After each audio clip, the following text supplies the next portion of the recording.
नमस्कार मित्रांनो, रॉकेट एम-पी-एस-सीमध्ये तुमचं पुन्हा एकदा स्वागत. जसं की आपण मागच्या एका एपिसोडमध्ये पाहिलं होतं, की आपण रॉकेट एम-पी-एस-सीवर एक नवीन बॅच सुरू केली आहे.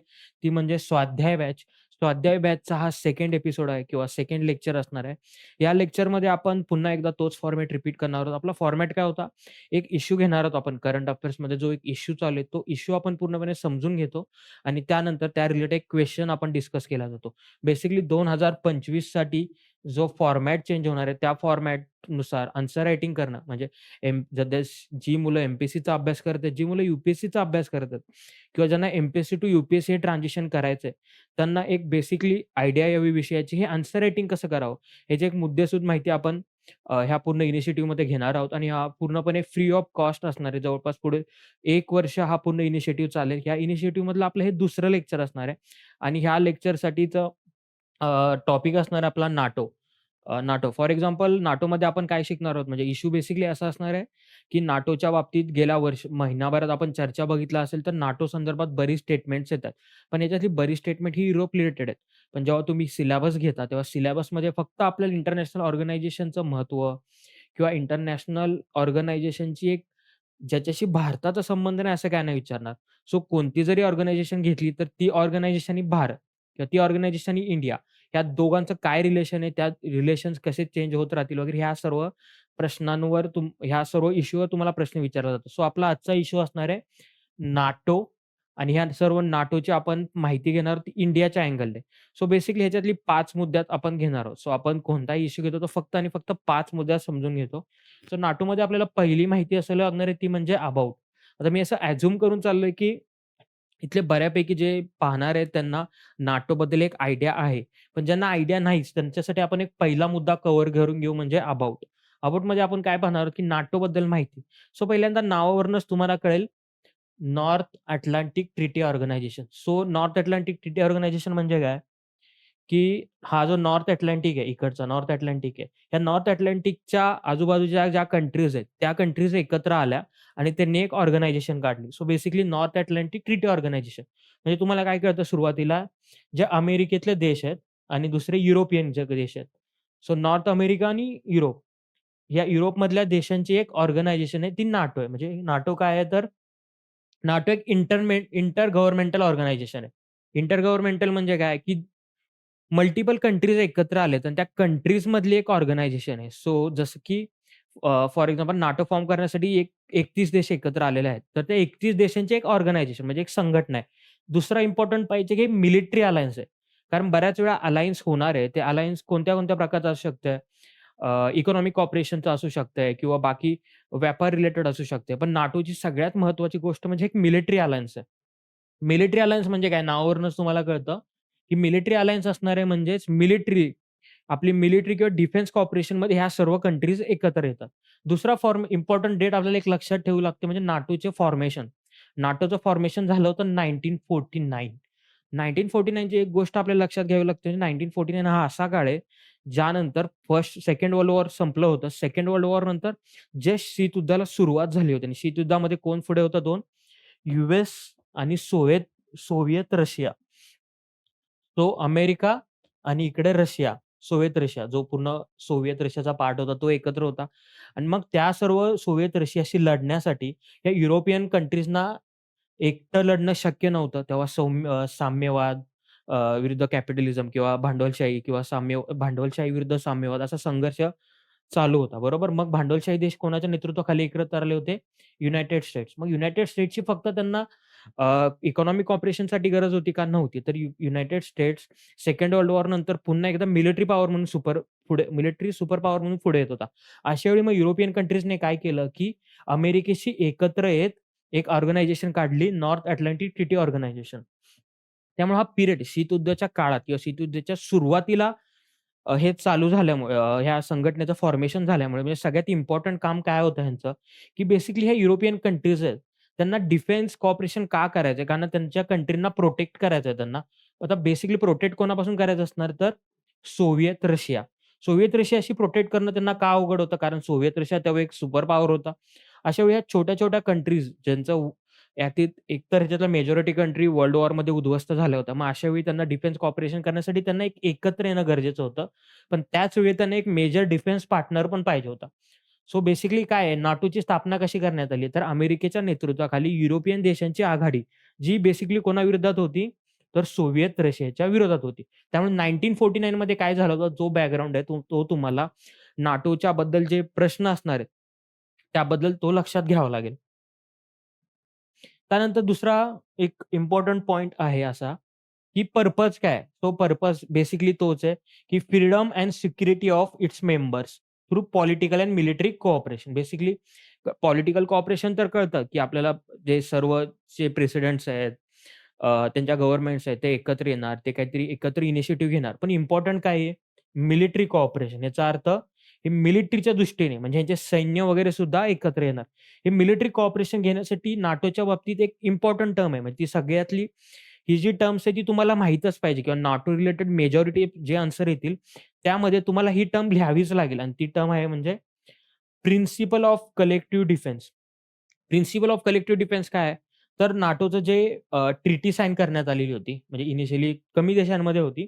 ते नाटोचे इनिशियल ट्रिटी होते. आर्टिकल 5 खूप इम्पोर्टंट आहे. आर्टिकल 5 मध्ये काय लिहिलंय, की "an armed attack against one member shall be considered an attack against all and the alliance will respond collectively." So basically ह्याचा अर्थ काय, की जे नाटोच्या मेंबर कंट्रीज आहेत, त्याच्यातल्या एका जरी देशावर अटॅक झाला, तर तो संपूर्ण नाटो मेंबर्सवर अटॅक मानला जाईल. म्हणजे 31 मेंबर्स आहेत सध्या. सो 31 मेंबर्सपैकी एका जरी देशावर कोणत्या दुसऱ्या नाटोच्या बाहेरच्या देशाने अटॅक केला, तर तो संपूर्ण नाटोच्या 31 देशांवर अटॅक मानला जाईल. मग त्याच्यामुळे काय होईल, की हे सगळे 31 देश एकत्र येऊन त्या देशाविरुद्ध लढतील. सो कशी लढतील? तर मिलिटरी बेसिकली मिलिटरी अलायन्स आहे त्यामुळे मिलिटरीने लढतील. त्यामुळेच NATO one of the most powerful alliance consider केली जाते. का? कारण जवळपास 31 देशांची मिलिटरी एकत्र येण्याची क्षमता आहे या नाटोमध्ये. नाटोमध्ये एक बेसिकली तेच आहे, की नाटोचे मेंबर्स कधी आहेत? किती आहेत? आता सध्या 31 मेंबर्स आहे. फिनलँड रिसेंटली ॲड झालंय. त्यामुळे टोटल मेंबर झालेले आहेत नाटोचे 31. सो तुम्ही नाटोचं जर मॅप जरी बघितला तर तुम्हाला एक गोष्ट लक्षात येतं म्हणजे ते हे देश कसे आहेत. फॉर एक्झाम्पल यूएस, कॅनडा तर ठीक आहे. यूएस, कॅनडा एकत्र. पण बेसिकली जर हे देश बघितले तर तुम्हाला लक्षात येतं, की रशियाच्या अगेन्स्ट आघाडी गेल्याचं दिसतं हे सगळं. ठीक आहे. रशियाच्या अगेन्स्ट आघाडी गेल्याचं. बेसिकली तुम्हाला एक इम्पोर्टंट गोष्ट आता प्रीसाठी पण कामाला येऊ शकते, की युक्रेन. ठीक आहे. युक्रेन आता रशियाशी युद्ध करण्याच्या स्थितीत आहे. पण युक्रेन हा नाटोचा पार्ट आहे का? नाही. म्हणजे युक्रेनमध्ये तसा हे पण घेण्यात आलं होतं. इलेक्शन्स वगैरे पण घेण्यात आलं, की नाटो जॉइन करायला पाहिजे का? किंवा युक्रेन नाटो जॉइन करण्यापर्यंत खूप जवळ देखील गेला होता. मात्र त्याच वेळी काय केलं रशियाने युक्रेनवर आक्रमण केलं. सो बेसिकली आता युक्रेन नाटोचा पार्ट नाहीये. युक्रेन प्रयत्न करते, की युद्धकाळात देखील त्यांनी नाटोचा पार्ट असावा आणि त्यामुळे त्याला मिलिटरीली खूप फायदा होईल. पण नाटो कंट्रीज सध्या रिलक्टंट आहेत युक्रेन युद्धात असल्यामुळे.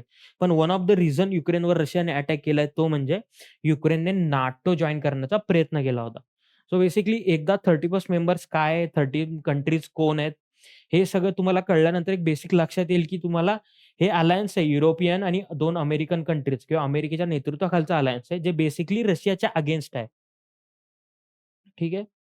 सो हे एक नाटोबद्दल बेसिक आयडिया आली. आता नाटोबद्दल बेसिक आयडिया ही आली, की नाटो आत्तापर्यंत कुठे होता रिलेटेड? फक्त अटलांटिक रिजनमध्ये किंवा युरोप आणि अमेरिका ह्या 2 गोष्टींशी रिलेटेड होता. पण नाटो आता बियॉन्ड रशिया जात कारण का ठरतंय? ते आपण कारण पुढे पाहणार आहोत. पण फक्त नाटोमध्ये एक इनिशिएटिव्ह नवीन लॉन्च झालाय. तो इनिशिएटिव्ह आहे म्हणजे नाटो प्लस. आता दुसरा इम्पोर्टंट मुद्दा आपल्याला लक्षात घ्यायचा आहे तो म्हणजे नाटो प्लस. नाटो प्लसमध्ये आपल्याला काय लक्षात घ्यायचं आहे, की नाटो प्लस ही अशी अरेंजमेंट आहे, ज्याच्यामध्ये नाटो आणि इतर 5 कंट्रीज आहेत. म्हणजे सध्या जे नाटोचे 31 सदस्य आहेत, प्लस इतर सदस्य आहेत, जे ऑफिशियल मेंबर आहेत का नाही, पण जे नाटोशी एकत्र येऊन काम करण्यास तयार आहेत किंवा त्यांनी नाटोच्या अधिक जवळ जाण्याचा प्रयत्न केलाय. सो ह्याच्यामध्ये 5 मेन कंट्रीचं नाव घेतले जातात. ते म्हणजे Australia 1, New Zealand 2, Japan 3, Israel 4, south Korea 5. ह्या ज्या 5 कंट्री तर तुम्ही बघितलं असेल तर ह्या युरोपचा पार्ट नाहीयेत, पण ह्या नाटो प्लसमध्ये सहभागी आहेत. नाटो प्लसच्या बाबतीत एक गोष्ट अशी घेतली जाते, की हे ऑफिशियली रिकॉग्नाइज नाहीये. म्हणजे कुठे नाटोच्या दस्तावेजांमध्ये गेलं किंवा नाटोच्या ट्रिटीमध्ये गेलं, तर नाटो प्लस अशी कन्सेप्ट नाही. पण एक इन्फॉर्मल अलायन्स आहे, की नाटो प्लस ह्या 5 कंट्रीज. ह्या 5 कंट्रीज म्हणजे एकत्र येण्याची एक बेसिकली गोष्ट काय सांगितली जाते, गोष्ट किंवा एक बेसिकली फॅक्ट असा आहे, की नाटो कोणाच्या अगेन्स्ट होतं? नाटोज earlier target was Soviet union and now Russia. म्हणजे आधी सोव्हिएत युनियनच्या अगेन्स्ट होतं, नंतर रशिया आलं. तसंच नाटो प्लस कोणाच्या अगेन्स्ट आहे तर कंटेनिंग चायना. सो नाटो प्लसचे ज्या देश बघितले तुम्ही, तर नाटो प्लसचे देश कोणते आहेत? तर अमेरिका आहे, न्यूझीलंड आहे, कोरिया आहे, पुन्हा जपान आहे. तर ह्याच्यामुळे काय बघितलं तर तुम्ही चायनाला कंटेन करण्यासाठी म्हणजे इंडो पॅसिफिक जो रिजन आहे, त्या रिजनमध्ये आता नाटो लक्ष घालायला लागले. का? नाटोला असं वाटायला लागलंय, की आता चायना हा थ्रेट आहे. जसा रशिया हा थ्रेट होता, तसाच तो चायना हा त्यांच्यासाठी थ्रेट आहे. बेसिकली चायना कोणासाठी थ्रेट आहे? अमेरिकेला.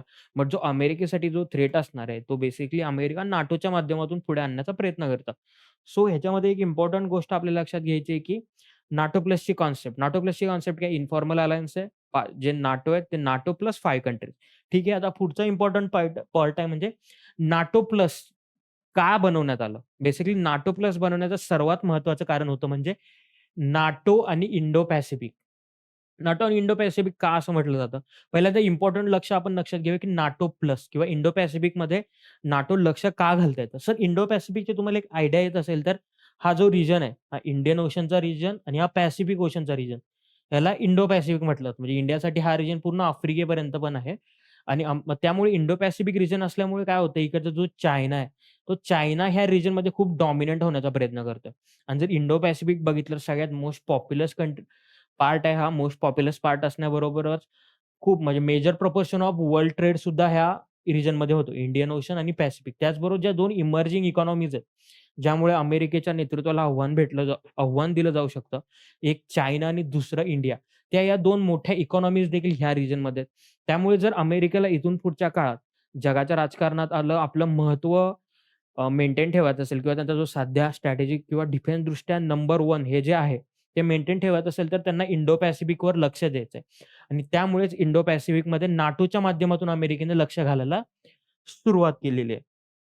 सो नाटोच्या माध्यमातून काय अशी लक्ष घालतायत ते बेसिकली बघूया आपण, की इंडो पॅसिफिकमध्ये नाटोचा इंटरेस्ट वाढलाय किंवा तो कसा वाढलाय हे का म्हटलं जातं ते आपण लक्षात घेऊ.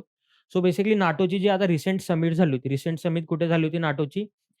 विलेनस लिथुएनिया लिथुयानवा लिथुयानिया सो बेसिकली नाटोची समिट कुठे झाली होती? लुथियानामध्ये. लुथियानामध्ये कुठे काय इम्पोर्टंट आहे, की इकडे जे 5 जे मेंबर्स आहेत एशिया पॅसिफिकमधले किंवा 4 लीडर्स होते जे उपस्थित होते. त्याच्यामध्ये ऑस्ट्रेलियाचे प्राईम मिनिस्टर, न्यूझीलंडचे प्राईम मिनिस्टर, जापानचे प्राईम मिनिस्टर आणि साउथ कोरियाचे प्रेसिडेंट. सो बेसिकली नाटो प्लसमधले जे 5 मेंबर आहेत, त्यातले 4 मेंबर इकडे उपस्थित होते. इस्रायल ऑब्व्हियसली इंडो पॅसिफिकचा पार्ट नाही, त्यामुळे आपल्या कन्सिडरमध्ये नाही आहेत. पण हे 4 कंट्रीज उपस्थित होते आणि बेसिकली आज ह्यावेळीच उपस्थित होती का नाही? तर मागची जी समिट झाली होती, त्या समिटमध्ये देखील ह्या 4 देश उपस्थित होते. सो बेसिकली नाटोबद्दल एक अलायन्स करण्याच्या दृष्टीने ही या देशांनी आता एक सीरियस पावलं टाकल्याचं लक्षात येतं. दुसरा इम्पोर्टंट काय ह्याच्यात, की इंडो पॅसिफिक रिजनवर नाटोने लक्ष ठेवणे किंवा नाटोचा हस्तक्षेप वाढतोय. याच्यामध्ये दुसरी एक महत्त्वाची गोष्ट आहे म्हणजे, की नाटोचं जे 2022ला स्ट्रॅटेजिक एक डॉक्युमेंट आलं होतं इंडो पॅसिफिक रिजनचं. त्याच्यामध्ये असं म्हटलं होतं, की जे हे रिजन आहे नाटो आणि इंडो पॅसिफिक म्हणजे इंडो पॅसिफिकमध्ये नाटो आपल्या व्हॅल्यूज कशा वाढवू शकतं किंवा त्यांचा पर्पज काय असेल, तिथला रोल काय असेल, तर हे सगळं तिथे सांगण्यात आलं होतं. सो बेसिकली मुद्दा असा होता, की नाटोचे जे ऑफिशियल डॉक्युमेंट्स आहेत, तिथे सुद्धा आता इंडो पॅसिफिकचा उल्लेख व्हावा लागलाय. त्यानंतर इम्पोर्टंट गोष्ट म्हणजे ह्या 4 मेंबर कंट्रीज आहेत. ऑस्ट्रेलिया, न्यूझीलंड, जापान आणि साउथ कोरिया. या 4 कंट्रीजने रशियाला सँक्शन सुद्धा केलेलं आहे. म्हणजे युक्रेन-रशिया वॉर चालू आहे त्याच्यामध्ये ह्या 4 कंट्रीजनी सँक्शन केलंय. सो रशियाच्या अगेन्स्ट हार्ड स्टँड कोणी घेतलाय तर सर्वच्या सर्व नाटो कंट्रीजने घेतलाय. पण या नाटो कंट्रीच्या बियॉन्ड जाऊन 4 देश कोणते आहेत तर ते जे इंडो पॅसिफिकमधले नाटो प्लसचे 4 मेंबर आहेत त्या मेंबर्सनी नाटो सारखा स्टँड घेतला. त्यामुळे हे एक one of the reason highlight करतं, की ह्या 4 देशांची नाटोशी असलेली भागीदारी वाढत चालली आहे. त्यानंतर काय झालं का वन ऑफ द पर्पज काय आहे, की नाटो आणि इंडो पॅसिफिकमध्ये एवढं लक्ष घालण्याचा तर पर्पज आहे हा, की चायना आणि रशिया यांच्यात कोऑपरेशन खूप वाढत चाललेलं आहे. म्हणजे रशिया जे एवढं वॉर लढतंय किंवा रशियाचा जो मधल्या काळात व्यापार वाढला वगैरे त्याच्यात वन ऑफ द रिझन होतं किंवा रशियावर सँक्शनचा एवढा फरक नाही पडत आहे. म्हणजे सँक्शनच्या माध्यमातून अमेरिका किंवा युरोपियन कंट्रीजने रशियाची अर्थव्यवस्था असेल किंवा दुसऱ्या गोष्टी असेल याच्यावर खूप फरक पडायला पाहिजे होता. पण तो तेवढा फरक नाही पडत. वन ऑफ द रिझन आहे की चायनाने ह्या काळात रशियाला खूप मदत केली आहे. मग अशा वेळी चायना आणि रशिया या 2 मेजर पॉवर एकत्र आल्या असेल तर सो कोणासाठी थ्रेट इस्टॅब्लिश होतो? तर ऑब्व्हियसली अमेरिकेच्या अंडर जी हायरार्किकली अमेरिकेने जी वर्ल्ड ऑर्डर केली किंवा त्या वर्ल्ड ऑर्डरला इकडून धक्का दिला जातो. बेसिकली काय आहे, की अमेरिकेच्या स्थानाला धक्का दिला जातो. पण इथे तुम्हाला सांगताना कसं लिहावं लागेल, हे इंटरनॅशनल रिलेशन भाषेच्या लँग्वेजमध्ये लिहावं लागेल. सो तुम्हाला त्यांना कसं म्हटलं जातं, अमेरिकेकडून भाषा कोणती वापरली जाते, तर रूल बेस्ड इंटरनॅशनल ऑर्डर. हा इम्पोर्टंट वर्ड आहे किंवा जेव्हा अमेरिकन पॉइंट ऑफ व्ह्यूने लिहितो आपण किंवा नाटो पॉइंट ऑफ व्ह्यूने लिहू, तेव्हा असं होतं की अमेरिकेला असं वाटतं की रशिया आणि चायना ह्यांच्यातलं जे कॉपरेशन आहे, त्या कॉपरेशनमुळे रूल बेस्ड इंटरनॅशनल ऑर्डर आहे, ती धोक्यात आहे. सो बेसिकली अमेरिकेला आपला अजेंडाच चालवायचा असतो नाटोच्या माध्यमातून. फक्त त्याला चांगलं शुगर कोट कसं करतात, तर ही भाषा तिथे कामाला येते. Rule based international order. So basically NATO Indo पॅसिफिकमध्ये काय इंटरेस्ट दाखवते, एकतर ते 4 कंट्रीज रेडी आहेत. रशियाच्या वेळेस त्यांनी दाखवून दिले, की आम्ही नाटोशी किंवा नाटोचे जे पर्पज आहे, गोल्स आहेत, त्याच्याशी अलाईन व्हायला तयार आहोत आणि बेसिकली चायना आणि रशियाचा इन्फ्लुअन्स जास्त वाढतोय. त्यामुळे नाटोच्या माध्यमातून अमेरिका सुद्धा इंडो पॅसिफिकमध्ये आपलं लक्ष घालतच आहे.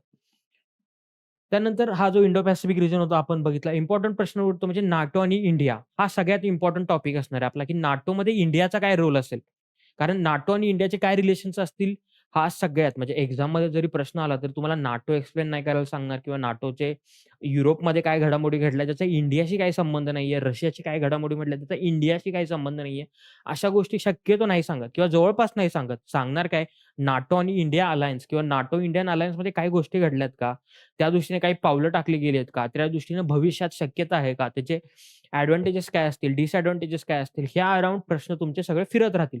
सो इश्यू सगळ्यात इम्पोर्टंट इश्यू आपला इथून चालू होतो तो म्हणजे नाटो आणि इंडिया. नाटो आणि इंडियामध्ये का रिलेशन चालू आहेत? कारण 2023 मे 2023 मध्ये एक अमेरिकेचे अधिकारी होते किंवा आपण यूएस डायरेक्ट ऑफिशियल अधिकारी असल्याने यूएसने अमेरिकेच्या अधिकाऱ्यांकडून सांगण्यात आलं होतं, की नाटो प्लसचं जे फ्रेमवर्क आहे, ज्याच्यामध्ये सध्या 5 कंट्रीज आहेत, त्याच्यात आशियातल्या 4 कंट्रीज आहेत किंवा इंडो पॅसिफिकमधल्या 4 कंट्रीज आहेत.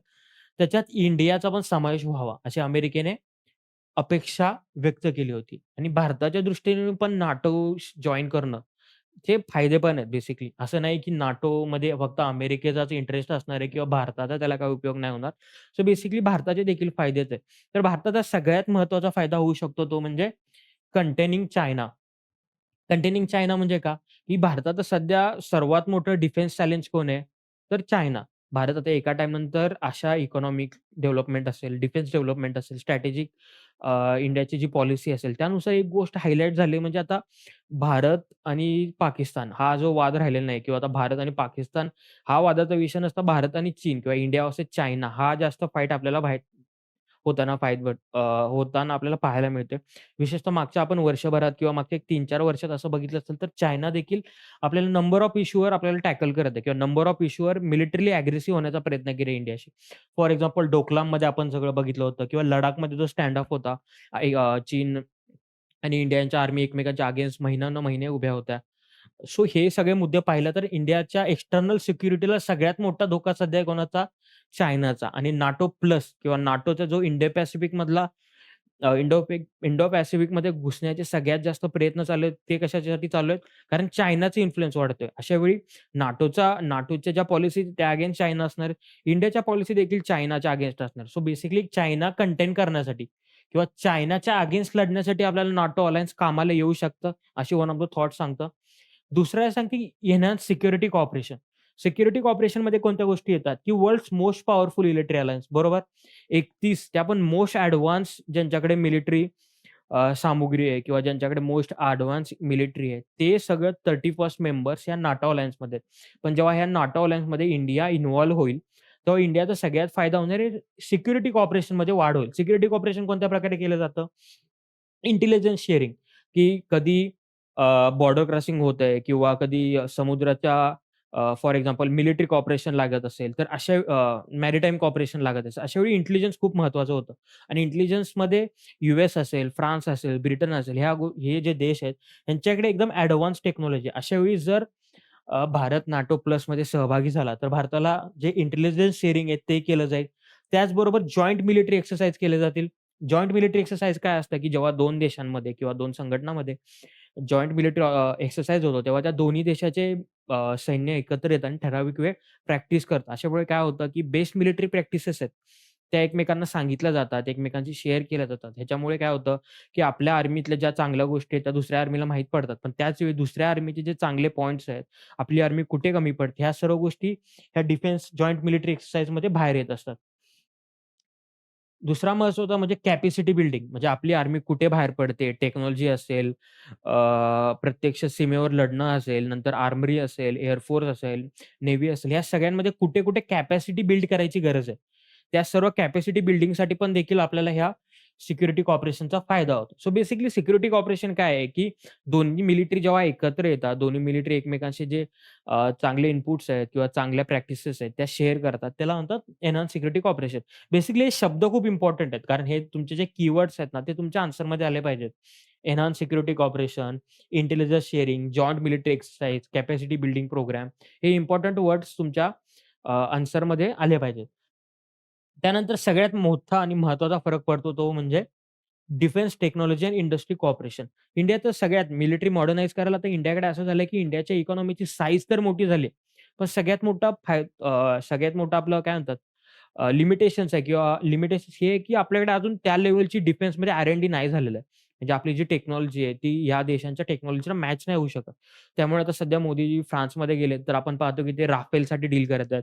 याच्या आधी आपण अमेरिकेत असताना मोदींचा अमेरिका दौरा असताना खूप जास्त पैशात ड्रोन्सची डील केली होती. सो बेसिकली आपल्याला डिफेन्स टेक्नॉलॉजी अजून अॅक्वायर करायला लागते.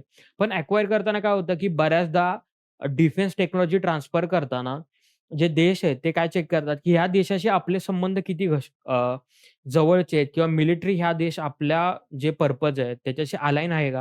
ह्या सगळ्या गोष्टी चेक केल्या जातात. मात्र जेव्हा नाटोसारख्या संघटनेशी भारत जवळ जाईल, तेव्हा त्या नाटोमध्ये सहभागी असलेले जे मोस्ट ॲडव्हान्स मिलिटरीच्या दृष्टीने ज्या ॲडव्हान्स कंट्रीज आहेत, त्या डिफेन्स टेक्नॉलॉजी आपल्याशी शेअर करू शकतात किंवा फॉर एक्झाम्पल कमी बजेटमध्ये किंवा कमी फायनान्सेसमध्ये आपल्याला डिफेन्स टेक्नॉलॉजी ट्रान्सफर केली जाऊ शकते. सो डिफेन्स टेक्नॉलॉजी ट्रान्सफर केल्यामुळे काय होतं, की जॉइंट आर-एन-डी करू शकतो बेसिकली. जॉइंट आर-एन-डी म्हणजे दोन्हीकडचे जे तंत्रज्ञ आहे, शास्त्रज्ञ आहेत, ते डिफेन्स रिलेटेड गोष्टींमध्ये एकत्र काम करू शकतात. त्यानंतर असते collaborative defence production right. Defence production unit initiative घेतलं जाऊ शकते. फॉर एक्झाम्पल टेक्नॉलॉजी अमेरिकेची आणि त्याचं प्रोडक्शन भारतात होईल. असे काहीतरी डिफेन्स इनिशिएटिव्ह घेतले जाऊ शकतात.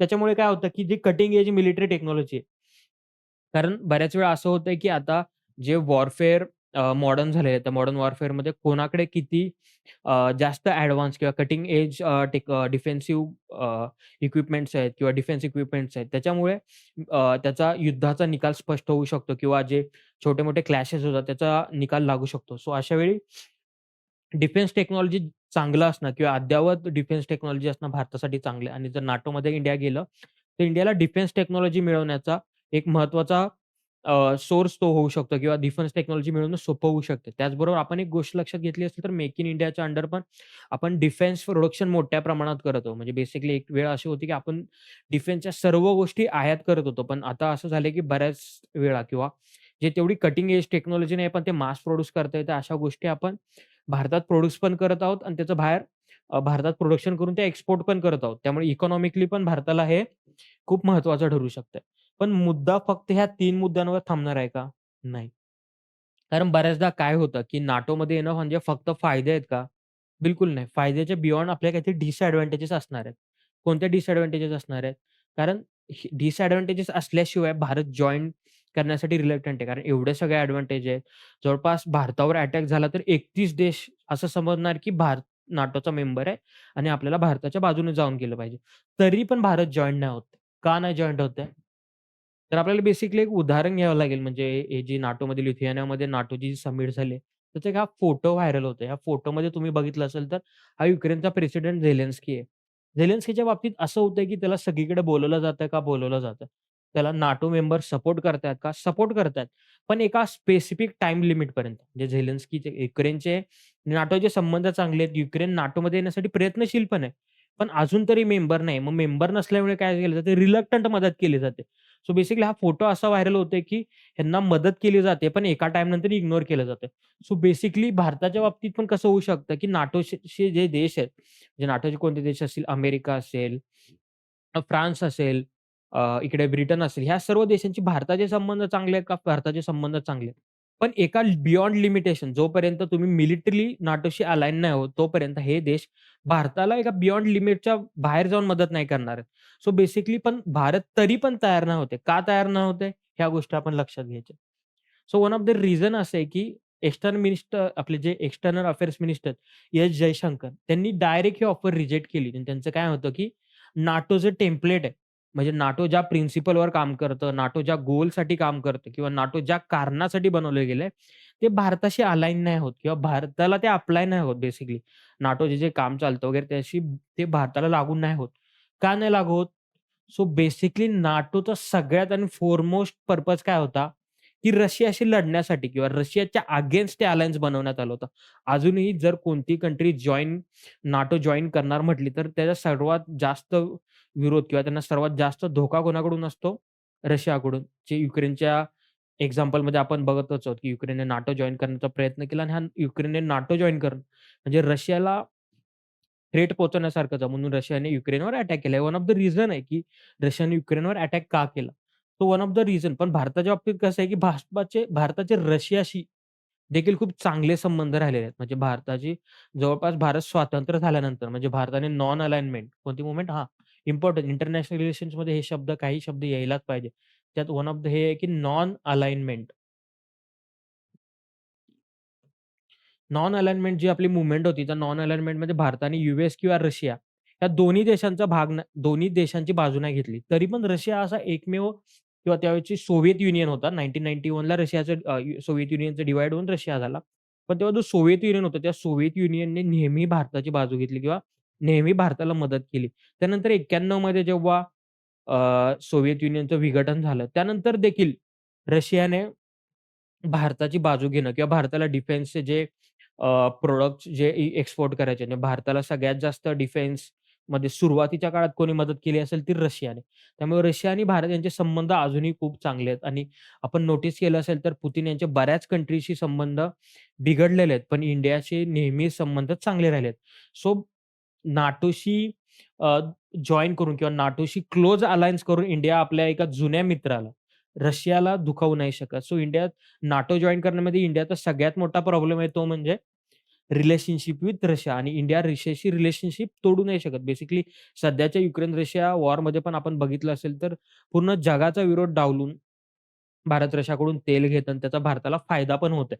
सो रिलेशनशिप विथ रशिया हे तर एक कॉन्स्टंट एलिमेंट राहतो नाटोशी जेव्हा चर्चा होत राहील त्याच्यामध्ये. तर दुसरा महत्त्वाचा मुद्दा म्हणजे चायनीज थ्रेट. बेसिकली चायनीज थ्रेट्समध्ये आपण एक गोष्ट लक्षात घेतली पाहिजे, इंडिया-चायना रिलेशन्स खराब आहेत का? खराब आहेत.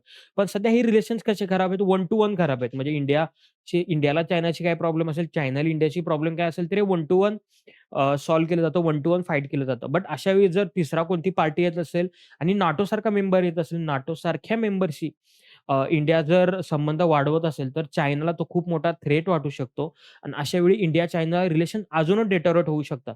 म्हणजे एका टाईमला चायनाला धाक लागण्यास किंवा चायनाच्या अगेन्स्ट आपण जर नाटोमध्ये जाणार आहोत, पण त्याच वेळी तो संघर्ष खूप चिघळला जाईल आणि भारताची सध्या स्थिती पाहता भारत इकॉनॉमिकली अजून खूप पुढे जाण्याच्या स्थितीत आहे आणि इकॉनॉमिकली भारताला सध्या ग्रो व्हायचं. अशा वेळी चायनाला डायरेक्ट अंगावर घेणं भारताला परवडण्यासारखं नाहीये. सो अशा वेळी चायनीज थ्रेट गरज नसताना भारत चायनाचा थ्रेट वाढवून घेणार नाही. तिसरा महत्त्वाचा इम्पोर्टंट मुद्दा आहे म्हणजे स्ट्रॅटेजिक ऑटोनॉमी म्हणजे इंटरनॅशनल रिलेशनचा कोणतेही आन्सर लिहिताना तुम्हाला एक बेसिकली जेव्हा मिलिटरी कॉपरेशन किंवा मोठ्या संघटनाचा भारत पार्ट होताना कोणत्या गोष्टी लक्षात घेतल्या पाहिजेत. त्याच्यामध्ये एक इम्पोर्टंट गोष्ट येते ती म्हणजे स्ट्रॅटेजिक ऑटोनॉमी. स्ट्रॅटेजिक ऑटोनॉमीमध्ये काय येतं, की स्ट्रॅटेजिक म्हणजे भारताच्या जी रिसेंटली आपण शी चालतोय इंटरनॅशनल रिलेशनचे भारताचे जे डिप्लोमॅटिक संबंध चालू आहेत. त्या डिप्लोमॅटिक संबंधामध्ये भारताचे one of the most important principle राहिले ते म्हणजे स्ट्रॅटेजिक ऑटोनॉमी. स्ट्रॅटेजिक ऑटोनॉमीमध्ये काय होतं, की भारत जे नेशन्स आहेत किंवा ब्लॉक्स आहेत म्हणजे बेसिकली ग्रुप ऑफ नेशन्स आहे, त्यांचे जे स्वतःचे इंटरेस्ट काय आहेत त्याच्यानुसार फाईट करतं.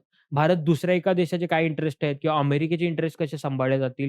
अमेरिकेच्या इंटरेस्टमुळे मग भारताला काही गोष्टींमध्ये फरक पडू शकतो. ह्या गोष्टी सगळ्यात लक्षात घेऊन भारत काय लक्षात, की स्ट्रॅटेजिक ऑटोनॉमी म्हणजे कोणत्या देशाशी एंगेज होऊन आम्हाला फायदा होणार आहे, स्ट्रॅटेजिकदृष्ट्या ते आमच्या फायद्याचं असणार आहे, हे भारत सध्या चेक करतं. त्यालाच आपण स्ट्रॅटेजिक ऑटोनॉमी म्हणतो, की स्ट्रॅटेजिकदृष्ट्या आम्ही स्वायत्त होण्याचा प्रयत्न करतो. स्ट्रॅटेजिकदृष्ट्या स्वायत्त. तर स्ट्रॅटेजीचे जे निर्णय आहेत, ते भारत स्वायत्तपणे घेण्याचा भारताचा प्रयत्न असतो. सो अशा वेळी जर रशिया नाटोबरोबर गेलं भारत किंवा नाटोबद्दल जास्त एंगेजमेंट वाढवली, तर भारताची स्ट्रॅटेजिक ऑटोनॉमी धोक्यात येऊ शकते. का? कारण हे सगळं आपण बघितलं तर एक कलेक्टिव्ह डिफेन्सचं प्रिन्सिपल आहे. मग कलेक्टिव्ह डिफेन्समध्ये काय होतं, की जे 31 देश आहेत, त्या 31 देशांचा जो प्रॉब्लेम आहे, तो भारताचा प्रॉब्लेम होऊ शकतो आणि अशा वेळी मग भारताला तसंच डिफेन्सचे असेल, मिलिटरीचे असेल, तसेच डिसिजन घ्यावे लागू शकतात.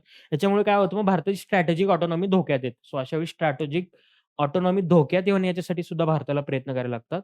आणि दुसरा महत्त्वाचा मुद्दा म्हणजे भारताचं जे इतर देशांशी इंटरॅक्ट होण्याचं किंवा इंटरनॅशनल लेव्हलला इंटरॅक्ट होण्याचे भारताचे जे एक आपण लाईन बघितली तर ती बऱ्याच वेळा त्याच्यामध्ये एक एलिमेंट डॉमिनंट दिसतो म्हणजे रिजनल कोऑपरेशन.